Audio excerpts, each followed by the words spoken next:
Hi welcome to our channel. ప్రస్తుతం మనతో పాటు దాము బాలాజీ గారు సీనియర్ జర్నలిస్ట్ ఉన్నారు. వాటితో ఒకసారి మాట్లాడదాం. సార్ నమస్కారం.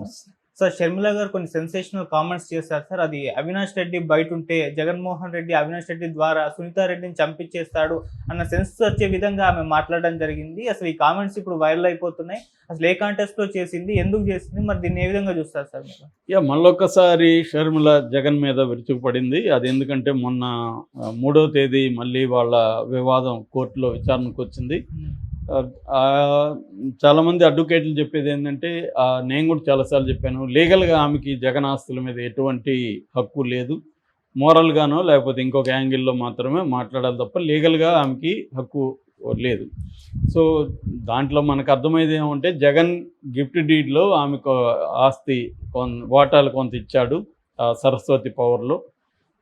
తర్వాత ఎంఓయూ రాసిచ్చాడు ఈ అమ్మాయికి, ఈ కేసులన్నీ తొలగిపోయినాక నేను నీకు వాటా ఇస్తాను ఆస్తులని. సో కొన్ని కండిషన్లు పెట్టి ఇచ్చాడు. ఇప్పుడు ఆ అమ్మాయి ఏం చేసింది, ఇతనికి చెప్పకుండా వాళ్ళ అమ్మని ప్రెజర్ చేసి తనకు ఉన్న వాటా 51% వాటాన్ని తన పేరుతో రాసుకునింది అనేది కేసు. ఇప్పుడు ఇది తేల్చాల్సింది అక్కడ ట్రిబ్యునల్లో ఉంది కాబట్టి లా ట్రిబ్యునల్లో అది తేలుతుంది. సో దాన్ని మన జడ్జిమెంట్ ఇవ్వలేం. కానీ ఓవరాల్ సిచ్యువేషన్ చూస్తే, ఆమె ఫ్రస్ట్రేషన్ చూస్తే ఆమెకి వచ్చే విధంగా లేదు అది. ఎందుకంటే ఇతను చెప్పకుండా గిఫ్ట్ డీడ్లో కూతురికి రాసి చేయడం అనేది చెల్లుతుందా అనేది డౌట్. అది రెండోది, అతని ఒకవేళ అది ఆ వాటా వరకు పక్కన పెట్టినా ఇతని ఆస్తుల్లో ఏమికి లీగల్గా వాటా రాదు. ఇప్పుడు జగన్ మామూలుగా అతను నేను నీకు ప్రేమతో అభిమానంతో రాసిస్తాను అనేది ఎంఓ ఇచ్చాడు. ఈ అమ్మాయి తొందరపడి తనకి కేసులున్నా, ఈడీ స్వాధీనంలో ఉన్న, కండిషన్ బెయిల్ మీద అతను ఉన్నా, ఈ అమ్మాయి వాళ్ళకి చెప్పకుండా, వాళ్ళు సలహా ఇచ్చినా కూడా కొంతమంది అడ్వకేట్స్ ఇలా చేస్తే మీ అన్నకి బెయిల్ క్యాన్సిల్ అయ్యే అవకాశం ఉంది, ఎందుకంటే వాటాలు బదిలైన జరగకూడదు అంటే కూడా వినకుండా చేయడం పట్ల జగన్ తీవ్ర ఆగ్రహ వ్యక్తం చేశాడు. దాంతో జగన్ కోర్టుకు వెళ్ళాడు ఇది చల్లదని. ఎందుకంటే జగన్ పాయింట్ ఆఫ్ వ్యూ ఏంటంటే, ఇప్పుడు ఇది కానీ నేను గమ్మునుంటే రేపు దీని మీద ఎవడో ఒకరు కోర్టుకు వెళ్తారు, ఇతను ఆస్తులు సైలెంట్గా చేస్తున్నాడు, బెయిల్ కండిషన్ని ఇతను జంప్ చేస్తున్నాడు, కండిషన్లు ఉల్లంఘిస్తున్నాడు అని కోర్టుకు వెళ్ళినప్పుడు రేపు బెయిల్ క్యాన్సిల్ అవ్వచ్చు జగన్కి. ఆల్రెడీ అతని మీద ఎంత ప్రెజర్ ఉంది అనేది తెలిసిందే. సో అది బెయిల్ క్యాన్సిల్ అయితే జైల్లో పోయి కూర్చోవాలి. అందుకని జగన్ నేను కంటెస్ట్ చేయకపోతే ఇదే అనేది అతని పాయింట్ ఆఫ్ వ్యూ. దాన్ని ఏముంటుంది, తల్లి మీద కోర్టుకు పోయినోడు నువ్వు కొడుక అని ఈ యాంగిల్, అంటే తమిళ మెలో డ్రామా యాంగిల్ తీసుకొచ్చి సెంటిమెంటలైజ్ చేసి మాట్లాడుతుంది తప్ప అతని పాయింట్కి సమాధానం ఇవ్వట్లేదు. అది నెంబర్ 1. నెంబర్ 2, ఇంకొంత ఎక్స్ట్రీమ్కి వెళ్ళి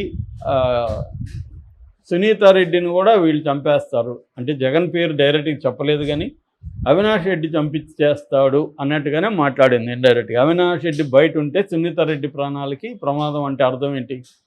అవినాష్ రెడ్డి సునీతారెడ్డి ప్రాణాలు తీస్తాడు, ఎందుకంటే ఆల్రెడీ 6 మంది సాక్షులను చంపేశారు. ఈమె ఎలా చెప్తుంది, చంపేశారా లేదని సిట్ ఉంది, యాక్చువల్గా సిట్లో తేలాలి. కానీ ఈమె ఆరోపణ ఏంది, వాళ్ళని జగనే చంపేశాడు. నిజానికి వాళ్ళ పేరెంట్స్ కానీ వాళ్ళ బంధువులు కానీ ఎవరు కంప్లైంట్ ఇలా 6 మంది చనిపోయిన వాళ్ళు వీళ్ళు మాట్లాడుతున్నారు. ఇప్పుడు మొన్న ఆయన రామయ్య వాచ్మెన్ అక్కడ చనిపోయాడు, 80 ఏళ్ళు ఆయనకి ఇప్పటి నుంచో ఆరోగ్యం బాగాలేదు. సో ఆయన చనిపోయాడు. అట్లాగే ఇంకొంతమంది చనిపోయారు. దాంట్లో వాళ్ళెవరు, వాళ్ళ పేరెంట్స్ నిజానికి వాళ్ళల్లో కొంతమంది మా వాళ్ళ హెల్త్ బాగాలేక చనిపోయినారని చెప్తున్నారు. అయినా సరే వీళ్ళు రాజకీయంగా తెలుగుదేశం దాన్ని ఇంకా పిండదామని ఆలోచిస్తుంది కాబట్టి చెప్తుంది. ఇప్పుడు ఈమె మళ్ళీ వచ్చి Avinash Reddy already Avinash Reddy bail cancel చేయమని సునీత సుప్రీంకోర్టుకి వెళ్ళింది. బెయిల్ అది క్యాన్సిల్ చేయట్లేదు. సో నువ్వు లీగల్గా పోరాడకుండా దీన్ని వచ్చి మళ్ళీ జగన్ మీద చేయడం అంటే అర్థం ఏంటంటే, ఆమె మొత్తం గోల్ అంతా కూడా జగన్ని బదనాం చేయాలన్న ఆలోచన ఉంది తప్ప కాంగ్రెస్ని అభివృద్ధి చేద్దామన్న ఆలోచన లేదు అనేది చాలామంది విమర్శిస్తున్నారు. ఎందుకంటే కాంగ్రెస్ పార్టీలో ఉన్న వాళ్ళని చాలామంది జగన్ లాక్కునే కార్యక్రమం ఆల్రెడీ చేస్తున్నాడు. సో దీన్ని కౌంటర్ చేయడానికి ఆమెకి ఇంకా ఫ్రస్ట్రేషన్ పెరిగిపోతుంది. నేను చాలాసార్లు చెప్తున్నా, రాహుల్ గాంధీ మరి ఏం చేస్తున్నాడో తెలియదు. దీన్ని బట్టే మనం షర్మిలని చూస్తే రాహుల్ గాంధీ నాయకత్వం అర్థమైపోతుంది ఎవరికైనా, ఇంకేమి చూడాలని వాళ్ళని. అంటే ఆయన ఒక స్టేట్ని ఎలా డీల్ చేస్తాడు రాహుల్ గాంధీ అనేది మనం అర్థం చేసుకోవాలంటే షర్మిల పని విధానాన్ని చూస్తే రాహుల్ గాంధీతో అర్థమవుతుంది. అట్లాగే ఇక్కడ కూడా రేవంత్ రెడ్డి పని విధానం పట్ల రాహుల్ గాంధీ ఎలా ఉన్నాడో చూస్తే రాహుల్ గాంధీ నాయకత్వ లక్షణాలు ఏ స్థాయిలో ఉన్నాయో అర్థమవుతుంది. ఒక మామూలు కొంత రాజకీయ అనుభవం ఉండేవాళ్ళు కూడా అలా ఇంత ఘోరంగా డీల్ చేయరు. ఎందుకంటే ఆయనేమో ఒక పక్క అక్కడ పర్యావరణం మాట్లాడుతుంటాడు, ఇక్కడేమో రేవంత్ రెడ్డి పర్యావరణ పరిరక్షణని గుంటనక్కలుగా అభివర్ణిస్తూ ఇక్కడ అసెంబ్లీలో స్టేట్మెంట్లు ఇస్తాడు. దీన్ని చివరికి సుప్రీంకోర్టే సీరియస్గా తీసుకొని 6 నెలల పాటు ఆపి చాలా సీరియస్గా ఈ ప్రభుత్వానికి వ్యతిరేకంగా కామెంట్లు చేసిన పరిస్థితి ఉంది. నేషనల్ మీడియా అంతా కూడా రాహుల్ గాంధీ హిపోక్రసీ గురించి ఎత్తి చూపిస్తున్నారు. Not only BJP media, గోధి media కాదు, మోడీకి యాంటీగా ఉన్న మీడియా కూడా, ప్రో కాంగ్రెస్ మీడియా కూడా ఈ విషయంలో సీరియస్గానే ప్రశ్నిస్తున్నారు. సో అలాగా రాహుల్ గాంధీ కూడా ఇక్కడ పట్టించుకోవట్లేదు ఏది ఆంధ్రప్రదేశ్లో.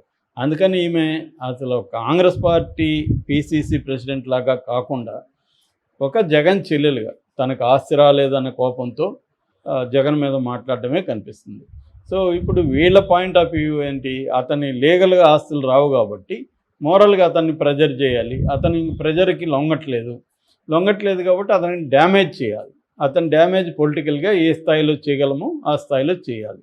ఇది కనిపిస్తుంది మనకి ఫ్రస్ట్రేషన్ ఈ అమ్మాయిలో.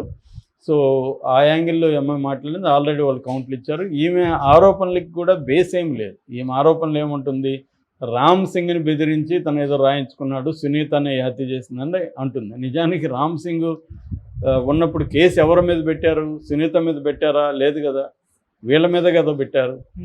అక్కడ ముద్దాయిగా ఇప్పుడు ఎవరున్నారు, అవినాష్ రెడ్డి ఉన్నాడు, వాళ్ళ నాన్న ఉన్నాడు. ఆల్రెడీ వాళ్ళ నాన్న కొన్ని నెలల పాటు జైల్లో ఉండి వచ్చాడు. 78 ఏళ్ళు, ఆయనకు వెన్నుముక ప్రాబ్లం ఉంది, అయినా కూడా జైలుకి బెయిల్ రాకుండా చేయగలిగారు వీళ్ళు, ఉండి కదా వచ్చాడు. మరి ఇప్పుడు సునీత ప్రాణాలకు ప్రమాదం, ఆమె చచ్చిపోతే వాళ్ళ పిల్లల లైఫ్ ఏం కావాలి, ఇవన్నీ మాట్లాడుతుంది. దీనికి ఆధారాలు ఏమిటో చెప్పట్లేదు. ఏమన్నా ట్రై చేశాడా అతను, నీ దగ్గర ఏమైనా ఆధారాలు ఉన్నాయా, ఇవన్నీ చెప్పట్లేదు. అంటే ఆమె ఇప్పటికి కూడా ఏ రకమైన మార్పు లేదు. ఎంత విమర్శలు కాంగ్రెస్ పార్టీలో వస్తున్నా, ఎందుకంటే రాహుల్ గాంధీ పట్టించుకోలేదు కాబట్టి ఆమె రాహుల్ గాంధీ పట్టించుకొని ఆమెతో మాట్లాడి అసలు నువ్వేం చేస్తున్నావు, మా కాంగ్రెస్ పార్టీ అభివృద్ధి కోసం 8 నెలలు 10 నెలల్లో ఏం చేశావు, ఈ రిపోర్ట్లు ఏమైనా అడుగుతున్నారో లేదో నాకైతే తెలీదు. మనకైతే ఏం కనిపించట్లేదు ఎవరికి కూడా. ఆమె ఎప్పుడు వచ్చినా జగన్ మీద మాట్లాడడం తప్ప ఇంకా వేరే కాంగ్రెస్ పార్టీల్లో నిర్మాణాత్మకంగా పనిచేయడం కానీ, ఉత్సాహం నింపడం కానీ, ఈ ప్రభుత్వ ప్రజల వ్యతిరేక విధానాల పట్ల గట్టిగా మాట్లాడడం కానీ, లేదు అనేక ఇష్యూలు ఆంధ్రప్రదేశ్లో జరుగుతున్నాయి వాటి గురించి మాట్లాడడం కానీ ఏది కూడా చేయట్లేదు. సో ఎంతసేపు నువ్వు కొడుకు కాదు, నువ్వు మేనమామ కాదు, నువ్వు అసలు మనిషే కాదు అని జగన్ని ఇది చేయడం తప్ప, ఇది అందరికీ తెలిసిపోయింది. మళ్ళీ ఏమి కొత్తగా ఏమి ఇప్పుడు ఆరోపణలు లేవు, అందరికీ తెలిసిపోయింది. జగన్ తన ఫ్యామిలీని డీల్ చేయడంలో అటర్ ఫ్లాప్ అయ్యాడు, సొంత చెల్లెల్ని డీల్ చేసుకోవడంలో దారుణంగా వైఫల్యం చెందాడు జగన్. ఈ విషయం అందరికీ అర్థమైపోయింది. సో దానివల్ల ఇప్పుడు జగన్ వాళ్ళ ఇంట్లో డీల్ చేసుకోవడంలో వైఫల్యం చెందాడు కాబట్టి జగన్ ఓటేయాలా లేదనేది నిర్ణయించుకునే హక్కు జనాలకు ఉంటుంది. అది కూడా వన్ ఆఫ్ ద క్రైటీరియా. చాలాసార్లు ఏంటంటే, నువ్వు నీ సొంత చెల్లెలకే ఆస్తులు ఇవ్వనప్పుడు నువ్వు మాకేం మేలు చేస్తావు అన్న యాంగిల్ ఖచ్చితంగా జగన్కి నష్టం చేకూరుస్తుంది. అది ఆల్రెడీ జరిగిపోయింది. అంటే వాడి యూజ్ చేసి ఇంకే వేరే ఇష్యూలు లేకుండా ఆమె అదే మాట్లాడడం వల్ల ఆమెకి మైలేజ్ లేదు. జగన్కి నష్టం లాభం అనేది